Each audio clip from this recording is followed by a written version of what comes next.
Hi guys, welcome to Wish IAS. I am Ishi and इस वाले video में हम पार्ट नंबर 2 करने वाले हैं, चैप्टर नंबर 6 का।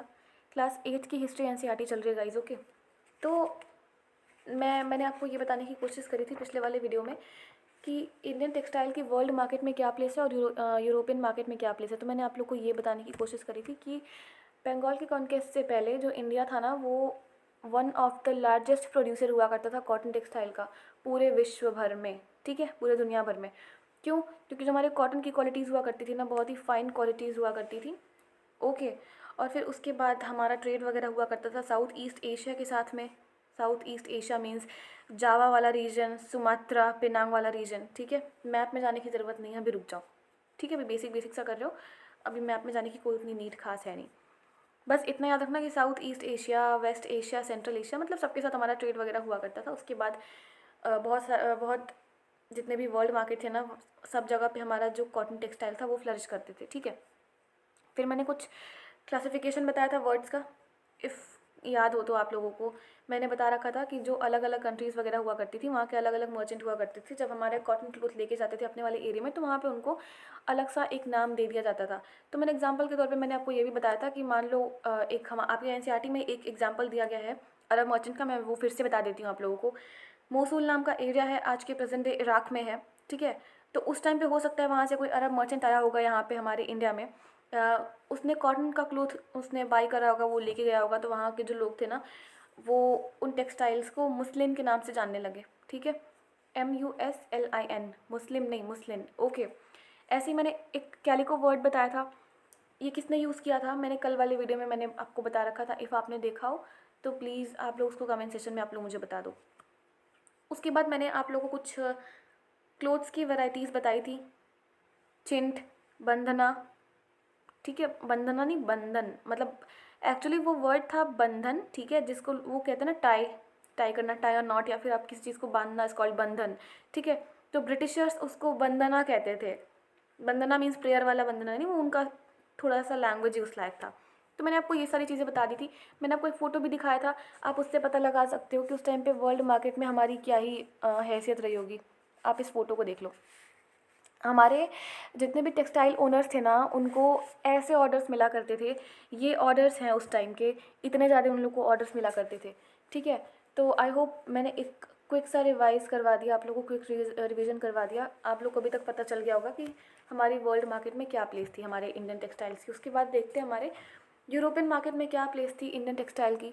तो मैंने आप लोग को ये भी बताया था कि यूरोप में वो लोग कुछ इनसिक्योर हो गए थे। फिर बाद में उन्होंने प्रेशराइज़ किया गवर्नमेंट को कि आप इंपोर्ट पे बैन लगवा दो। ठीक है, जो भी कॉटन टेक्सटाइल्स आ रहे हैं इंडिया से, आप उन पे बैन लगवा दो। प्रेशराइज़ किया गवर्नमेंट को। तो जो ब्रिटेन की गवर्नमेंट थी, ब्रिटिश गवर्नमेंट थी, 1720 में उन्होंने उसने एक एक्ट लेके आए जिसको कहा गया कैलिको एक्ट। तो मैंने ये सारी चीज़ें आपको बता रखी थी। उसके बाद स्पिनिंग जेनी कैसे आया, क्या ही कंट्रीब्यूशन रहा स्पिनिंग जेनी का, स्टीम इंजन का, हमारे टेक्सटाइल्स को, उनके टेक्सटाइल्स को बनाने में, हमारे टेक्सटाइल को बर्बाद करने में। बट स्टिल जो भी था, आई होप आपने पिछले वाले वीडियो आपने देख रखा है। अगर नहीं देखा है तो प्लीज़ देख के आओ एंड इस वाले वीडियो को लाइक कर दो। ओके, सो अभी आगे बढ़ते हैं।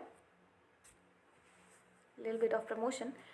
तो जो भी एस्पिरेंट सीरियस होकर के यूपीएससी की प्रिपरेशन करना चाहते हैं, वो एक बार हमारे दिए गए यहाँ पे व्हाट्सएप नंबर पर हमारे वाइस सर को कांटेक्ट कर सकते हैं। नो मैटर व्हाट आप कब से प्रिपेयर कर रहे हो, आपको 10 साल के बाद पेपर देना है, अभी देना है, वो मैटर नहीं करता। आप सर को कांटेक्ट कर लो, बेनिफिट होगा ही होगा। ओके, सो अभी ना मैं एक मैप दिखाती हूँ आप लोगों को। इस वाले मैप को देखना, जूम करके देख लेना। ओके, तो ये वाला वो ये ना लेट 18वीं सेंचुरी का मैप है, जहाँ पे बहुत ही मेजर वीविंग सेंटर्स वगैरह हुआ करते थे। देखो बुरहानपुर, ठीक है, जस्ट अ मिनट, ये देखो बुरहानपुर है यहाँ। ठीक है, यहाँ राजस्थान, ओके, जयपुर, आगरा, दिल्ली, पंजाब, मतलब, और फिर देखो साउथ में तो इतना वो लाइन से ही दे रखा है, इतना सारा। ठीक है, तो आप ऐसे पता लगा सकते हो कि उस टाइम पे हमारे मेजर सेंटर्स कहाँ कहाँ हुआ करते थे। ओके, हमारा एक टॉपिक था, आगे बढ़ते हैं। Who were the weavers. यहाँ पे वीवर्स रिवर्स नहीं होगा गाइस, यहाँ पे वीवर्स होगा। ठीक है, मैंने बताया था कि जो, मतलब मैंने सब तो बता दिया कि वीविंग होता था, स्पिनिंग होता था। बात करते हैं अगर वीवर्स की, तो ये कौन था। देखो उस टाइम पे ना, मानो या ना मानो, आज के कंपैरिजन के हिसाब से उस टाइम तो हमारी जो इंडियन सोसाइटी थी वो थोड़ी बैकवर्ड तो थी ही, ठीक है। तो और जो अंग्रेज़ थे वो उनको कुछ और समझते थे नहीं, उनको और भी बैकवर्ड समझते थे। तो वहाँ पे ना जितने भी कम्युनिटी हुआ करती थी, चाहे वो SC ST के हों, उनको भी अलग ही नेम से जाना जाता था, ठीक है। चाहे वो वीविंग वाली कम्युनिटी हो, उनको भी अलग नेम से, जितने भी कम्युनिटी थी उनको सबको अलग अलग नेम से जानते थे वो लोग, ठीक है। तो ऐसे देखो, बंगाल में तांती वीवर्स करके उनको कहा जाता था। एक बेसिकली एक ग्रुप था, एक कम्युनिटी थी वहाँ पे। उनको, उनके कम्युनिटी का नाम था तांती वीवर्स। उसके बाद जुलाहास कहते थे, उसके बाद मोमीन कहते थे, जुलाहास या फिर मोमीन, आप कुछ भी कह लो नॉर्थ इंडिया में, ठीक है। सेल कहते थे, काईकोलर कहते थे, देवांग्स कहते थे साउथ इंडिया में। ये कुछ फेमस सी ग्रुप थे उस टाइम पे वीविंग इंडस्ट्री के। अब क्या होता था, जो पहला स्टेज होता था ना प्रोडक्शन का, वो स्पिनिंग हुआ करता था, ठीक है। ये मोस्टली विमेंस करती थी। चरखा और तकली हुआ करता था उनका हाउस होल्ड, जो स्पिनिंग इंस्ट्रूमेंट हुआ करता था ना, वो बेसिकली चरखा और तकली हुआ करता था, ठीक है। इन सारे प्रोसेस के होने के बाद में देखो, आप कॉटन लेके आओगे, उसको पहले यार्न में कन्वर्ट करोगे, ठीक है। फिर उसके बाद उसको कपड़े में कन्वर्ट करोगे। तो आप जब यार्न में कन्वर्ट करोगे, YARN यार्न में, तो आप उसको बोलोगे स्पिनिंग, ठीक है। फिर जब वो कपड़े में कन्वर्ट होगा तो आप उसको बोलोगे वीविंग, ठीक है। तो बेसिकली मैंने अभी जो चरखा और तकली बताया, ये हाउस होल्ड इक्विपमेंट्स हुआ करते थे, इंस्ट्रूमेंट हुआ करते थे उस टाइम के, जो उसके थ्रू वो लोग स्पिनिंग वगैरह करती थी लोग। मेनली ये विमेंस के थ्रू किया जाता था। बात करते हैं अगर आगे बढ़नी, अच्छा, जब एक वीवर क्लोथ बना देता था, ठीक है, तो उस क्लोथ को अगर किसी का मन किया तो basically most of the people उस टाइम पे करते थे, उसको ना कलर कर दिया करते थे। जैसे कि मैंने इंडिगो के बारे में बता रखा था, नील, तो वो नीला कलर देता था। तो अभी ऐसे ना जिसका भी मन किया क्लोथ के बनने के बाद में, लाल, पीला, हरा, नीला, जो भी मन किया वो लोग कलर करते थे वो लोग। एंड जो ये कलर करता था ना, मतलब जो ये डाई करता था कपड़ों को, उसको एक प्रॉपर नाम दिया गया था, रंगरेज, ओके। तो रंगरेज कौन था उस टाइम पे, जो प्रॉपरली वीविंग के बाद में कपड़ों को जो कलर दिया करता था ना, जो डाई किया करता था, डायर जो था, उसको इन लोगों ने पर्टिकुलरली एक नाम दे रखा था, रंगरेज, ठीक है। उसके बाद ये जब सब फाइनल होकर के मार्केट में जाता था, ठीक है, फिर उसके बाद बहुत सारे लोग उसको खरीदते थे, बहुत सारे लोग उसको पहनते थे। चलो अभी बात करते हैं the decline of Indian textiles. तो जैसे अभी मैंने थोड़ी देर पहले बताया कि वर्ल्ड मार्केट में एंड यूरोपियन मार्केट में हमारी टेक्सटाइल की क्या प्लेस हुआ करती थी, तो वैसे ही देखते हैं। अब देखो यार, प्लेस थी, अच्छी बात है, बहुत सारी हमने चीज़ें ऐसी देखी हैं जो स्टार्टिंग में अच्छी रही, बाद में उसका दी एंड हो ही गया, तो इसका भी हो ही गया लगभग से, आप कह सकते हो। तो क्या ऐसे रीजंस रहे होंगे कि हमारी जो इंडियन टेक्सटाइल्स थी, इतनी फेमस होने के बाद भी, इतनी फाइन क्वालिटी होने के बाद भी उसका डिक्लाइन हुआ? तो उसका एक मेन रीजंस था ना, development of cotton industries in Britain. Actually हुआ क्या, देखो, जब ब्रिटेन में ना इंडस्ट्रियलाइजेशन वाला प्रोसेस आया, तो उसके बाद में इंडस्ट्रीज़ वगैरह ओपन हुई, ठीक है। जैसे वहाँ पे कॉटन इंडस्ट्रीज़ आई, मैंने अभी भी पहले, थोड़ी देर पहले आपको अभी भी बताया, पिछले वाले भी वीडियो में मैंने बता रखा था कि वहाँ पे इम्पोर्ट इन लोगों ने बैन करवा दिया था इंडिया से, जो भी हो रहा था, बिकॉज दे वर इनसिक्योर। पता नहीं कितनी उन लोग को इनसिक्योरिटी हुआ करती थी, मतलब अपनी बनाई गई चीज़ों पर उनको यकीन ही नहीं है। एनीवे, बट अभी आगे बढ़ते हैं, उसको छोड़ो। देन इससे ये हुआ ना, सबसे पहली चीज़ तो ये हुई कि जब ब्रिटेन भी कॉटन वगैरह, जब वहाँ पे इंडस्ट्रीज़ ओपन हुई, तो जब ब्रिटेन के जो टेक्सटाइल्स थे वो, और हमारी उनको ना हमारी जो इंडियन टेक्सटाइल्स थी वो ब्रिटेन के टेक्सटाइल से कंपटीशन एक होता है ना, कि दो चीज़ें एक साथ आ गई, फिर कॉम्पिटिट करना पड़ता है कि किसका ज़्यादा है। और एक तो होता है इनसिक्योरिटी, जो पहले ब्रिटेन को हो रही थी, तो उसने हमारे जितने भी इम्पोर्ट हो रहे थे ना यहाँ से, तो उस पर बैन लगवा दिया। तो एक कैलिको एक्ट पास हुआ, तो वो वाली इनसिक्योरिटी तो थी ही उस टाइम पे भी। बट हुआ ये, उससे सबसे पहला इम्पैक्ट ये पड़ा ना कि कंपटीशन जनरेट हुआ ब्रिटिश टेक्सटाइल्स में एंड हमारे इंडियन टेक्सटाइल्स में। एंड कंपटीशन बस यूरोप में ही नहीं जनरेट हुआ, यूरोप और अमेरिकन मार्केट दोनों में ही जनरेट हुआ हमारा वो कंपटीशन, ठीक है। ये अभी स्टार्टिंग फेज़ है कि एक कंपटीशन जनरेट हुआ। अब अभी आगे पढ़ोगे ना कि उसके बाद इंडियन टेक्सटाइल्स वहाँ पे जाती ही नहीं थी, मतलब जाना ही बंद हो गई, इतनी ज़्यादा इन लोगों का प्रोग्रेस हो रखा था उस टाइम पे, ठीक है। दूसरा ये हुआ कि जो एक्सपोर्ट होता है ना, जो टेक्सटाइल्स वगैरह एक्सपोर्ट होती हैं इंग्लैंड तक, वो यहाँ से एक्सपोर्ट हुआ करती थी, तो मीन्स इंडिया से इंग्लैंड जाया करती थी, ठीक है। वो थोड़ी सी डिफ़िकल्ट होने लगी, बिकॉज़ जब यहाँ से आप कुछ चीज़ें इंग्लैंड लेके जाते थे, ब्रिटेन लेके जाते थे, तो वहाँ पे क्या होता था, उस पे ना बहुत ही ज़्यादा हाई ड्यूटीज़ लगाई जाती थी, ठीक है। सामान को अभी वहाँ पे लेने के लिए बहुत ही हाई इम्पोज ड्यूटी थी, उसके चार्जेस वगैरह अलग से। और जब वही चीज़ जब कोई कुछ ब्रिटेन से यहाँ पे बन के आ रही है तो आप उस पर ड्यूटीज़ लगा ही नहीं रहे हो, और अगर लगा भी रहे हो तो इतना कम लगा रहे हो कि उसको नॉर्मल भी लोग खरीद लें। ठीक है, तो बेसिकली इससे प्रॉफिट हुआ करता था किसका, अंग्रेज़ों का। एंड आप देखोगे by the beginning of 19th century जो इंग्लिश मेड जो कॉटन टेक्सटाइल्स थी, उसने सक्सेसफुली जो इंडियन गुड्स हुआ करते थे ना, अफ्रीका के मार्केट में, अमेरिका के मार्केट में, यूरोप के मार्केट में कम्प्लीटली ही ख़त्म कर दिया, मतलब डिस्ट्रॉय ही कर दिया कि ठीक है अब चाहिए ही नहीं, अब हमारा है, हम काम चलाओ, मतलब हमारे वाले से काम चलाओ, हमारे वाले कॉटन टेक्सटाइल से। बस कुछ हुआ नहीं, इंडस्ट्रियलाइजेशन वाला प्रोसेस आया। उससे पहले इन लोगों ने, जो ब्रिटेन वाले लोग थे, उन लोगों को इनसिक्योरिटी हुई, उन्होंने कहा अपनी सरकार को कि आप देखो इंडिया से जो भी चीज़ें आ रही हैं बैन करवाओ। तो उन्होंने कैलिको एक्ट पास करा, बेसिकली उन्होंने प्रेशराइज़ किया गवर्नमेंट को। तो उन्होंने कैलिको एक्ट पास किया, जितने भी जो क्लोथ मटेरियल होती थी, जितनी भी टेक्सटाइल्स होती थी, वो जो भी इंडिया से आ रही थी उसको बैन करवाया। उसके बाद में कुछ टेक्नोलॉजिकल इनोवेशंस हुए, लाइक स्टीम इंजन था और अपना ये स्पिनिंग जेनी था। ठीक है, ये सारी चीज़ें ब्रिटेन में इसका इन्वेंशन हुआ, इसके थ्रू बेसिकली इसके ही थ्रू वो लोग इतना आगे प्रोग्रेस कर पाए, वरना मुझे नहीं लगता कि उन लोगों के पास वो लोग इतना आगे बढ़ पाते। ठीक है, बढ़ते ऐसा नहीं कि बिल्कुल नहीं बढ़ते, बट एट दैट टाइम अगर कंपेयर करा जाए तो ठीक है, बहुत ही ज़्यादा रोल प्ले किया इसने, स्टीम इंजन ने और स्पिनिंग जेनी ने, और भी जितने भी टेक्नोलॉजिकल इनोवेशंस हो रखे हैं ना उसने। ठीक है, दूसरी चीज़, अच्छा उसके बाद जैसे ही प्रोग्रेस हुआ, इंडस्ट्रीज़ ओपन हुई, बड़ी बड़ी इंडस्ट्रीज़ बनने लगी, मशीन मेड गुड आने लगे, जितने भी गुड्स वगैरह हुआ करते थे वो मशीन के बने हुए होते थे। अब जाहिर सी बात है हमारे इंडियंस हाथ से बना रहे हैं, आप कहीं पे हाथ से कितना ही बनाओगे ना, अगर आप मशीन से बनाओगे वो बेटर बनेगा ही हाथ वाले से। ठीक है, अब अगर आप दोनों में से किसी को दिखा दो कि आपको कौन सा चाहिए, सब लोग बोलेंगे हाँ ये मुझे मशीन वाला चाहिए, क्योंकि वो मशीन वाला बेटर दिखेगा, सिंपल सी बात है। ठीक है, तो बस यही हुआ और कुछ नहीं हुआ, और इसका इम्पैक्ट पड़ा बहुत ही ज़्यादा। पहले तो कंपटीशन जनरेट हुआ हमारे इंडियन टेक्सटाइल्स के साथ में ब्रिटिश टेक्सटाइल का। ठीक है, दूसरा चीज़ ये हुआ करता था कि जब यहाँ से कुछ चीज़ें जा रही हैं इंग्लैंड में, तो वहाँ पे हाई इम्पोज ड्यूटीज़ इम्पोज करी जाती थी, हाई ड्यूटीज़ वहाँ पे इम्पोज करी जाती थी। और जब ब्रिटेन से कुछ यहाँ पे आ रहा होता था तो यहाँ पे आते चार्जेस मतलब बहुत ही कम लगते थे। ठीक है, 19th सेंचुरी के आते आते कम्प्लीटली हम बर्बाद ही कर दिया टेक्सटाइल्स को। अब सोचो उस टाइम पे इंडिया का जो बहुत ही ज़्यादा सेक्शन जो था, या तो वो एग्रीकल्चर में इंगेज था, या तो फिर वो ये अपना वीविंग इंडस्ट्री में इंगेज था, स्पिनिंग एंड वीविंग इंडस्ट्री में।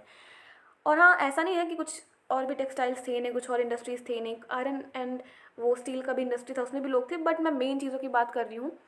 एक था हमारा एग्रीकल्चर, दूसरा था हमारा ये स्पिनिंग एंड वीविंग इंडस्ट्री। अब सोचो अगर एक टाइम पे इतना सब, हाँ, हमारा इंडिया से जा रहा था, इतना पैसा आ रहा था, सबका लिवलीहुड चल रहा था, अगर ये लोग अचानक से ऐसा करेंगे तो क्या हमारे लिवलीहुड पे इम्पैक्ट आएगा नहीं क्या? ऑब्वियस सी बात है, आएगा ना। तो जितने भी वीवर्स थे ना इंडिया के, वो अनएम्प्लॉयड हो गए। और स्पेशली जो बंगाल के वीवर्स थे, क्योंकि मैंने बता रखा है कि बंगाल की जो कॉटन टेक्सटाइल्स हुआ करती थी ना, उनकी क्वालिटीज़ बहुत ही ज़्यादा वो डेंजरस हुआ करती थी, मतलब बहुत ही ज़्यादा बेटर हुआ करती थी। तो सबसे ज़्यादा बुरा हाल हो रखा था बंगाल के वीवर्स का। ठीक है, बाकी अदर के भी बुरे हाल थे, बट बंगाल की बात अलग है कि वो लोग ज़्यादा प्रोड्यूस किया करते थे, तो लॉस भी उन लोगों का ही ज़्यादा हुआ। तो जो वीवर्स थे ना वो काफ़ी ज़्यादा स्ट्रेस में आ गए, उन्होंने पिटिशंस लिखना शुरू करा गवर्नमेंट को, बट स्टिल अभी भी और बुरा होना बाकी था।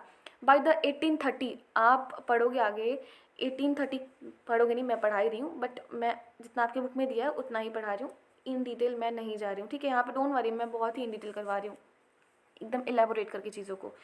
ठीक है, 1830 में क्या हुआ, जो ब्रिटिश ने जो कॉटन क्लोथ वगैरह बनाए थे, अब वो इंडियन मार्केट्स में आना शुरू हो गया। इनफैक्ट आप देखोगे कि 1880 यहाँ पे आई थिंक ज़ीरो रह गया है, जस्ट अ मिनट, ये जो यहाँ पे 188 लिखा है ना, यहाँ पे 1880 होगा। ठीक है, आप देखो कि 1880 तक आते आते लगभग 2/3 ऑफ द इंडियन पीपल, जितने भी इंडियंस वगैरह हुआ करते थे, उस उनके 2/3 पार्ट, मतलब इतना मत मैथ समझो, बस इतना समझ लो कि जितने भी इंडियंस वगैरह हुआ करते थे उनका मेनली ज़्यादातर हिस्सा जो था ना वो ब्रिटेन के बनाए हुए कपड़े पहनता था। ठीक है, और जब इतना कुछ होने लगा, जब प्रोग्रेस पे प्रोग्रेस ब्रिटेन की इंडस्ट्री कर रही थी, तो जाहिर सी बात है हमारी इंडस्ट्री डूबनी ही थी। और देखो ऐसा नहीं था कि नुकसान बस वीवर्स का हुआ, उससे भी डेंजरस नुकसान हुआ था हमारे स्पिनर्स का। ठीक है, क्योंकि देखो ब्रिटेन में कुछ चीज़ें ऐसी थी या फिर अभी भी कुछ चीज़ें ऐसी हैं कि जिसमें आप कोई भी मशीन का यूज़ नहीं कर सकते हो। अभी तो कर सकते हो, बट मैं उस टाइम की बात बता रही हूँ, जो साड़ीज़ वगैरह हुआ करती थी उस पे जो बॉर्डर लगाए जाते थे, आप ज़रूरी नहीं है कि उस पर आप मशीन का ही यूज़ करो, आप वो उस टाइम पे नहीं आप कर सकते थे। तो कुछ चीज़ें थी ऐसी जिनमें जो वीविंग इंडस्ट्री थी उनका थोड़ा बहुत गुजारा पानी चल रहा था, बट जो स्पिनिंग इंडस्ट्री थी वो कम्प्लीटली ही डिस्ट्रॉय हो गई। ओके, तो बेसिकली ऐसा नहीं था कि सब बर्बादी हो रहे थे, हाँ बर्बाद तो हो ही रहे थे, बट स्टिल जो वीविंग इंडस्ट्री है अभी भी चल रहा था थोड़ा थोड़ा बहुत। इससे जो अच्छा जो ब्रिटेन का जो कॉटन वगैरह हुआ करता था ना, उसको रिच पीपल ही नहीं बल्कि जो मिडिल क्लास वाले लोग थे ना वो भी अफोर्ड कर सकते थे। इतनी चालाकी करी है उन सब ने। बट हाँ, जो पुअर पीपल थे वो इंडिया के वो पुअर के पुअर ही रहे। वो तो स्टार्टिंग से पुअर थे, पुअर उस टाइम पे भी रहे। ऐसा कुछ हालत बना रखा था ब्रिटेन वालों ने। बात करते हैं, अच्छा मदुरई साउथ इंडिया में है, सोलापुर हमारे वेस्टर्न इंडिया में पड़ता है। तो ये उस टाइम पे भी लेट 19th सेंचुरी में भी, मैंने अभी जैसे मैं बता रही हूँ, जब सारी सारी चीज़ें ख़राब चल रही थी, स्पिनिंग इंडस्ट्री वाहियात चल रही थी और वीविंग इंडस्ट्री भी उतना नहीं चल पा रहा था जैसे पहले चलता था, बट स्टिल थोड़ा बहुत, अब उन थोड़ा बहुत से काम नहीं चलने वाला था किसी का भी। ठीक है, तो उस टाइम पे भी शोलापुर है वेस्टर्न इंडिया में एंड मदुरई है साउथ इंडिया में। ये दो ना इंपॉर्टेंट नए नए सेंटर्स बने थे वीविंग के in the late 19th century उस टाइम पे भी। बट आप उसके बाद देखोगे ना, नेशनल मूवमेंट आएगा, महात्मा गांधी जी आएंगे, बोलेंगे कि आप हर एक चीज़ को बंद करो। आप मतलब जो इंडिया में बन रहा है, जो हाथ से कपड़े बन रहे हैं, खादी क्लोथ्स जो बन रहे हैं, आप उसको यूज़ करो, आप उसको पहनो। जो भी बाहर से आप मंगा रहे हो ना, जो भी ब्रिटेन वाले आपको दे रहे हैं, उसको पहनना बंद करो, बॉयकॉट करो उसको। ठीक है, एंड आप देखोगे जब मैं करवाऊंगी ना, इंडियन नेशनल मूवमेंट अभी आगे है, इन शॉर्ट में समरी दे रखा है आपकी बुक में, मैं वैसे ही करवाऊंगी, डोंट वरी अबाउट दैट। तो खादी जो था ना वो gradually became a symbol of nationalism. ठीक है, चरखा आया, मतलब चरखा क्योंकि वो लोग पहले से यूज़ करते आ रहे थे ना, ब्रिटेन वालों ने ना हमारे ट्रेडिशन को ख़राब कर दिया था। तो एक ये भी मेन रीज़न था। हमारे जितने भी नेशनलिस्ट, जितने भी लीडर्स रहे हैं ना, वो सब के सब हमारे ट्रेडिशन को वापस लाने का काम किए हैं लोग। ऐसा नहीं था कि बस हाँ ठीक है मॉडर्न ख्यालात है तो मॉडर्निटी के साथ बह जाओ उसमें, ऐसा कुछ नहीं था। बट हाँ, फिर चरखा आया तो वो ना इंडिया को चरखा के तौर पे रिप्रेजेंट करा जाने लगा। अगर आपको पता होगा तो एक टाइम पे इंडिया के फ्लैग में जहाँ पे व्हील है ना, वहाँ पे एक टाइम पे चरखा हुआ करता था, इफ़ आपको पता होगा तो। ठीक है, और फिर अच्छा बात करते जितने की भी लिवलीहुड चली गई थी स्पिनर्स और वीवर्स की, उनका क्या हुआ? हुआ कुछ नहीं। उनका हुआ ये कि वो बहुत सारे लोग बन गए एग्रीकल्चरल लेबरर्स बन गए, खेतों में काम करने लगे। बहुत सारे लोग चले गए कहीं बाहर काम ढूंढने के लिए, मतलब अपने एरिया से माइग्रेट कर गए। कुछ लोग अफ्रीका में चले गए प्लांटेशन वर्क के लिए, कुछ लोग साउथ अमेरिका में चले गए। एंड बहुत ही ज़्यादा आप देखो ना, नए नए कॉटन मिल्स वगैरह बनने लगे। फिर वहाँ पे बॉम्बे में, अभी तो मुंबई है, अहमदाबाद में, शोलापुर में, नागपुर में, कानपुर में बहुत सारे नए नए कॉटन मिल्स की इस्टेब्लिशमेंट हुई। ऐसा नहीं था कि सिचुएशन ख़राब हो रखा था तो ख़राब ही जाएगा, बट स्टिल उसके बाद भी रिकवरी हमारी इंडिया ने करी। अभी जानेंगे आगे उसने कैसे करी। ओके, सो देखो कॉटन मिल्स कम अप, ऐसा तो था नहीं कि सब बर्बाद कर देंगे तो बर्बाद ही हो जाएगा। इन लोग को इनकी इनकी औकात पता चली थी ना वर्ल्ड वॉर के टाइम पे। अभी मैं बताती हूँ कैसे। देखो, पहली कॉटन मिल इंडिया में ना सेटअप करी गई थी एज अ स्पिनिंग मिल के तरफ पे, बॉम्बे में सेटअप करी गई थी 1854 में। आप देखोगे 19th सेंचुरी के स्टार्टिंग से ही ना जो बॉम्बे था, ठीक है, वो एक इम्पॉर्टेंट पोर्ट के तरह पे वर्क करता था। ठीक है, बिकॉज वहाँ पे रॉ कॉटन की अवेलेबिलिटी थी ज़्यादा। एंड वहाँ से ना जो इंडिया से इंग्लैंड एंड चाइना पे जितने भी एक्सपोर्ट हुआ करते थे रॉ कॉटन का, तो बेसिकली वो ना बॉम्बे से ही हुआ करते थे, बिकॉज वो उस टाइम पे बहुत ही ज़्यादा एक इंपॉर्टेंट पोर्ट हुआ करता था। मैंने आपको, अगर आपको याद होगा तो मैंने आपको स्टार्टिंग में मैंने बताया था कि सूरत के पोर्ट के पास बाद में कैसे बॉम्बे पोर्ट एक इम्पॉर्टेंट सेंटर बन गया था, एक इम्पॉर्टेंट पोर्ट बन गया था। ठीक है, तो वो ट्रांसफॉर्मेशन ऐसे धीरे धीरे करते करते हुआ, ऐसा नहीं था कि कल सूरत था आज बॉम्बे हो गया, ऐसा बिल्कुल भी नहीं था। बहुत सारी चीज़ें हुई बीच में। जब एक जगह पे चीज़ें डिक्लाइन होती हैं तो बेटर है कि अगर आप वहाँ पे उसको वापस से रीजनरेट नहीं कर पा रहे तो आप वहाँ से अपना लोकेशन बदल लो, जहाँ पे आपको लगे कि हाँ यहाँ पे सारी चीज़ें हो सकती हैं। आप ठीक है, तो बॉम्बे एक वैसा ही प्लेस था। वहाँ पे बहुत ही ज़्यादा ये इंपॉर्टेंट पोर्ट रहा है। वहाँ से रॉ कॉटन इंडिया से इंग्लैंड एंड चाइना में एक्सपोर्ट करी जाती थी। ठीक है, वहाँ पे ना ब्लैक सॉइल की भी मात्रा काफ़ी अच्छी खासी, ब्लैक सॉइल भी उनके पास अवेलेबल थी, जहाँ पे कॉटन के लिए वो बहुत ही फेवरेबल माना जाता है ब्लैक सॉइल वहाँ पे वो करने के लिए। तो इन लोगों को लगा कि ठीक है यहाँ पे मिल्स विल्स वगैरह ओपन करते हैं, यहाँ पे हमें जो रॉ मटेरियल्स होंगे और जो कॉटन वगैरह होंगे वो हमें यहाँ पे आसानी से मिल जाएंगे। ओके, फिर 1854 में ऐसा हुआ था। एंड 1900 के आसपास आप देखोगे आसपास नहीं, मतलब 1900 आते आते 84 मिल्स ओपन हो रखे थे बॉम्बे में, ठीक है। बहुत सारे जितने भी ये मिल्स थे ना, उसमें उसको स्टैब्लिश किसने करवाए थे? पारसी ने या फिर गुजराती बिजनेसमैन ने, ठीक है। जिसने अच्छा, वो पैसे कैसे कमाए थे? चाइना के साथ ट्रेड करके, ठीक है। ऐसा नहीं था कि बस बॉम्बे में ही हुए, और भी ज़्यादा जगह पे हुए। जैसे कि पहला मिल ओपन करा गया अहमदाबाद में 1861 में, मीन्स बॉम्बे के बाद, ओके। फिर उसके बाद कानपुर में भी ओपन करा गया, फिर उसके बाद उत्तर प्रदेश में भी ओपन करा गया, ठीक है। अब अगर आपको कॉटन मिल आपने ओपन करा है तो आपको उसके लिए मजदूर भी तो चाहिए, लेबर भी तो चाहिए। तो जितने भी बहुत सारे थाउजेंड्स ऑफ पुअर पीजेंट्स थे, आर्टिशंस थे, एग्रीकल्चरिस्ट थे, जितने भी एग्रीकल्चर में जो भी इंगेज थे, वो सिटीज़ में चले गए थे उस मिल्स को उसमें वहाँ पे काम वाम करने के लिए, ठीक है। स्टार्टिंग में थोड़ी सी प्रॉब्लम हुई, जो टेक्सटाइल फैक्ट्री इंडस्ट्री थी ना इंडिया की, उनको काफ़ी सारा प्रॉब्लम फेस करना पड़ा, ठीक है। क्योंकि वो ना डिफ़िकल्ट हो रहा था। आप कितना भी कुछ कर लो, हमारे उस टाइम पे ना अभी मशीन उतना नहीं था एडवांस, अभी आई नहीं थी जितनी वो इंग्लैंड में हो रखी थी। वहाँ पे already machine made goods produce करे जा रहे हैं, आप वहाँ से ले आके यहाँ पे सेल कर रहे हो भी इतने सस्ते दामों पे। एंड हमारी जो मिल्स वगैरह ओपन हो रही हैं, अभी अभी तो रिसेंटली ओपन हुई है, और अगर वो लोग कुछ बनाएंगे तो इतना खर्चा करके अपना बनाया तो कुछ तो प्राइस पे बेचेंगे ना वो लोग तो, बट स्टिल उनको ना थोड़ी सी डिफ़िकल्टी हो रही थी, क्योंकि वो जो ब्रिटेन से कुछ भी आता था वो काफ़ी सस्ता में बिकता था। मैं 10 बार बता चुकी हूँ शायद ये, तब से आई मीन इस वाले वीडियो में, ठीक है। उसके बाद देखते हैं। और बहुत सारी कंट्रीज़ ऐसी थी जो कि आई मीन बहुत सारे जो कंट्रीज़ के गवर्नमेंट ऐसे थे जो ना उनको सपोर्ट करते थे। सपोर्ट किस तरह से वो लोग करते होंगे? वो लोग ऐसे सपोर्ट करते थे कि अगर कहीं बाहर से जाएगा कुछ टेक्सटाइल्स वगैरह जाएगा दूसरे कंट्री में, तो वहाँ पे ना हाई ड्यूटीज़ लगा दो, वहाँ पे हाई ड्यूटीज़ इम्पोज कर दो उनके ऊपर, ठीक है। तो वैसे ही उनकी जो वैल्यू है वो वैसे ही कम हो जाएगी। आप इतना सारा ड्यूटी लगा रहे हो उस पर, वो कहाँ से ही पे करेंगे, ठीक है। तो ऐसे बहुत सारे कंट्रीज़ थे जो ये काम करके अपने खुद के कंट्री के वीवर्स को सपोर्ट किया करते थे। जब इंडियंस ने डिमांड करी कि भैया हमको भी ऐसे सपोर्ट करो, तो हमारी अंग्रेज़ ने, नॉट हमारी अंग्रेज़ नहीं, उस टाइम पे अंग्रेज़ों ने मना कर दिया, नहीं हम ऐसा नहीं करेंगे, क्योंकि बेसिकली उन्हें भी अपना प्रॉफिट देखना था। फिर मैंने अभी भी जैसे बताया कि इनको ना वर्ल्ड वॉर वन में, फर्स्ट वर्ल्ड वॉर में ना इनको उनकी असली औकात पता चलती है, यू कैन से। हम क्या हुआ था, कैसे हुआ था, क्योंकि उस टाइम पे क्या होता था ना, देखो ब्रिटेन की जितने भी इंडस्ट्रीज़ थे, जितने भी इम्पोर्ट्स वगैरह थे ना, वो डिक्लाइन हो रहे थे। उस टाइम पे ब्रिटेन को लगा कि हाँ अब हमें वर्ल्ड वॉर में भी ज़रूरत है आयरन की, स्टील की, मतलब जितने भी वेपन्स वगैरह होते हैं उससे तो बनेंगे ना, तो हमें उसकी भी ज़रूरत है वर्ल्ड वॉर वन में। और इंडिया में भी अभी मिल्स वगैरह स्टार्ट हुए ही हैं, तो फिर बेसिकली जब वहाँ पे डिक्लाइन होना स्टार्ट हुआ ब्रिटेन में, तो वो लोग इंडिया की तरफ देखे लो कि हाँ ठीक है यहाँ पे इंडस्ट्रीज़ ओपन है, अब हम यहाँ से लेंगे। तो बेसिकली वहाँ से थोड़ा सा प्रोग्रेस होना स्टार्ट हुआ। एक और पार्ट आएगा इसका, वो मैं ना नेक्स्ट वाले वीडियो में मैं आपको बताऊँगी कि इसको क्या ही हो रखा था उस टाइम पे। आपके आई थिंक 2-3 टॉपिक्स बच गए हैं। टीपू सुल्तान के बारे में थोड़ा सा पढ़ना है, टीपू सुल्तान के बारे में नहीं, बेसिकली उनके तलवार के बारे में थोड़ा सा पढ़ना है, ठीक है, क्योंकि उसका जो स्टील वगैरह हुआ करता था वो काफ़ी ज़्यादा फेमस है। तो मैं आपको नेक्स्ट वाले वीडियो में बताऊँगी कि बेसिकली उस टाइम पे हो क्या रखा था। सो गाइज़, ये चैप्टर थोड़ा सा लॉन्ग हो गया शायद, बट स्टिल कोई नहीं, एंड थोड़ा सा बोरिंग भी हो गया होगा मे बी, बट फिर भी कोई बात नहीं।